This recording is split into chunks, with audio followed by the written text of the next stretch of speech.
Hello and welcome to Frugal Over 50. I'm Amy and I'm delighted to welcome you here to my channel where we talk about everything related to frugality, minimalism, and intentional living, especially aimed at the needs of the mature woman. If you're here for the first time, I'm so glad that you're here. Welcome. I hope that you will consider subscribing and hitting that notification bell so that you'll be notified first of new videos. If you like the video, please give it a like because I love likes, and comment down below, especially in today's video because we're going to be talking about minimal skincare for the mature woman. And because my channel is called Frugal Over 50, the frugal is kind of implied in there as well. Last year, in 2019, I did a short series on minimal skincare, minimal makeup, and minimal hair care.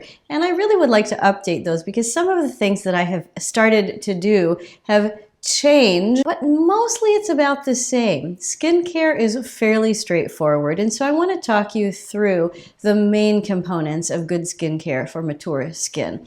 One of the things that most of us need is some kind of a moisturizer. If you have oily skin, and many of us do even into menopause, you may be thinking, what's a moisturizer going to do for me except turn me into an oil slick? Well, moisturizers are made a little differently than they were back when we were kids and everybody just used Vaseline. Not that there's anything wrong with that. Moisturizers now have properties in them, or ingredients in them, I guess I should say, that help skin cell turnover, that help with exfoliation in a gentle way, and that help with brightening the skin at the surface so that it looks as vibrant as we feel inside. Last year, I was using a product from a company called CeraVe that puts ceramides and niacinamide into its products. And I really liked CeraVe, but I felt like the product that I was using wasn't quite cutting it exactly. I needed something a bit heavier. My skin is getting drier as I get older, and so I want to show you what I'm using now. This is a product that comes in a tub, and it's not even advertised as a face cream. I use it all over my body when I need anything moisturized, but I do actually primarily use it for my face, which is really where I focus a lot of my topical skincare. So this product is the same as the lighter formulation from the squirt pump bottle that I used last year, but it includes petrolatum, that good old petroleum jelly that I used to use back in the 80s in the wintertime. And for me, it's a good addition. For some people, this would be too thick, but I do recommend CeraVe products for women in our mature years because the ingredients list is really solid. It helps to improve the quality of our skin, and that's something that's good for all of us. If you're a Gen Xer like me, one of the things that we did not have the option to do when we were children and even when we were teens was sunscreen. And here we are in 2020, and many of us have been debating, is it too late? Should I use sunscreen? Others of you started to use sunscreen as soon as it came on the market, and you're like, put on that sunscreen now! I have tried mineral sunscreens, and I have tried sunscreens like this one, the chemical sunscreens. For me, for my personal face and body, this particular cheapo sunscreen, which is all chemical, works the best. I can't explain it. I have tried mineral sunscreens and my face breaks out and the top layer of my skin literally burns. I don't know why, because people recommend mineral sunscreens to people with sensitive facial skin. So it must be something in the way that mineral sunscreens are formulated with fragrance or color or something for the face. I don't know. I just can't use them. And so I love this product. It costs me about $8 about every 3 months, and I use it all year long. This is a good thing because it keeps your skin cancer risk down and because it helps keep premature aging from happening. And I like that.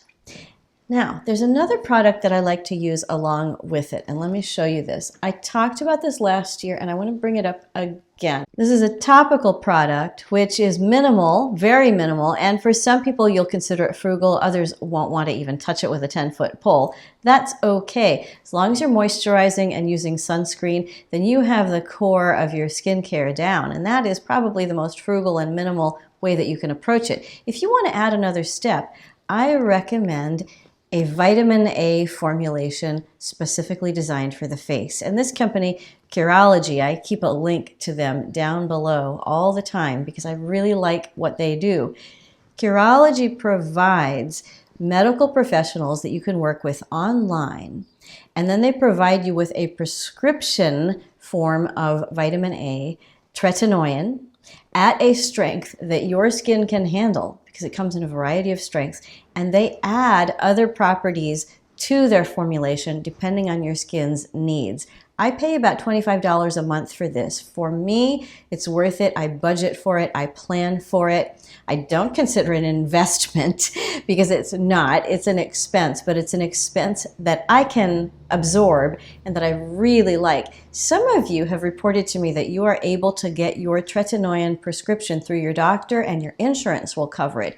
If you have acne, that may very well be the case. I don't have acne. I'm just using it for anti-aging purposes and for skin replenishment purposes. But over the time that I have been using Curology specifically, I have noticed an improvement in my skin to where I really believe that my skin, while still wrinkled, see, there's the crow's feet, is better quality and in better shape than it has been at any point in my life, even including my early 20s when I did have some acne. So I recommend Curology to those of you who are thinking, yeah, $25 a month for vitamin A, I could do it. If you're looking at this and going, $25 a month for vitamin A, oh my gosh, slap it away from your hand, lady, then don't get this one. Just stick with the moisturizer and the sunscreen. Now I have two items that I used non-topically, so this wasn't just for skin or just for the skin of the face, but also for joints, for hair, and for other things. These are supplements that my doctor, who's very interested in supplements, strongly recommends that I take. Now, I don't know if your doctor would recommend that you take these supplements, but my doctor is very serious about me being on these for a variety of purposes, and let me show you what they are. First, we have collagen peptides. Mine are bovine, meaning it's made from cow, and collagen peptides provide support for joints, for hair, and for skin. They are poorly researched in terms of actual double-blind clinical testing or trials or whatever it's called, but anecdotal reports and clinical reports from doctors' offices seem to indicate that they can help with skin quality, and for me, particularly with joints. I notice I can take about a week off of using this before my hips start to hurt and really hurt. I'm in my mid-50s and my hips tend to hurt occasionally just cause, and this helps with that. So I actually recommend this. I have it on a subscribe and save through Amazon, and I pay about $28 for one of these buckets, and it lasts me between a month and a half and 2 months, sometimes a month. I put it in my coffee in the morning. I can't taste it. I don't know it's there, and it has made a difference for me. Has this made a difference to my skin? I don't know. I moisturize, I use sunscreen, and I use Retin-A through Curology, and I think those are the visible changes. But this may be doing something that I can't see. Now, I also take an iron supplement. I'm not going to show you that because for many people that would be an unsafe choice, but I am under a doctor's supervision, and I have a sort of a chronic deficiency in iron absorption because I have Hashimoto's thyroiditis.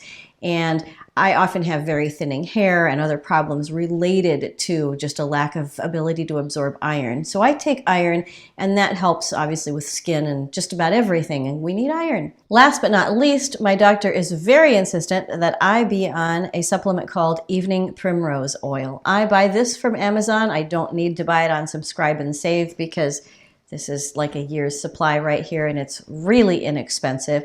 If you would like to take Evening Primrose Oil, I would strongly recommend that you speak to your doctor about it first. This is something my doctor thinks is essential for a woman with Hashimoto's thyroiditis, and I do notice a difference in my skin. It's supposed to be good for skin, and it's also supposed to be good for immune support, which is something that if you have an autoimmune condition, immune support is a good thing. I take this every day. My doctor wants me on a dose about 3 times the one that I'm taking, but I can't stomach it. Literally, it hurts my stomach. So this is not one I would suggest that you just run out and experiment with. Don't watch this video and go, I'm going to try that. go talk to your doctor about it, or at least do some research. If you have a doctor who doesn't talk to you about supplements, do some serious research about whether it would be useful for you. Now for 2020, the point of bringing in these supplements as well as the topicals when I talk about minimal skincare is not because I want to overcomplicate, but because I want to emphasize the fact that throughout our lives, and especially in our mature years, what we put into our bodies matters way more than what we put on our bodies. I love the topical skincare routine that I have. It's a 3-step process and it's very minimal, and for my budget it is also quite frugal. But working closely with my doctor about the various health conditions that I have is actually much more important for quality of life. And eating plenty of greens, lots of veggies, lots of fruits, and drinking lots and lots of water. Here's my water. I stop and sip throughout recording videos and all the time. In fact, watch, I'll drink some now. Best thing you could do for your skin. Fantastic. Minimal skincare, it's possible. Frugal skincare, it's possible. Take care of your skin throughout your life. Thank you so much for watching this video and for subscribing to the channel, for liking this video, and come back next time. There's so much more coming in 2020. Can't wait to share it all with you. See you then. Bye.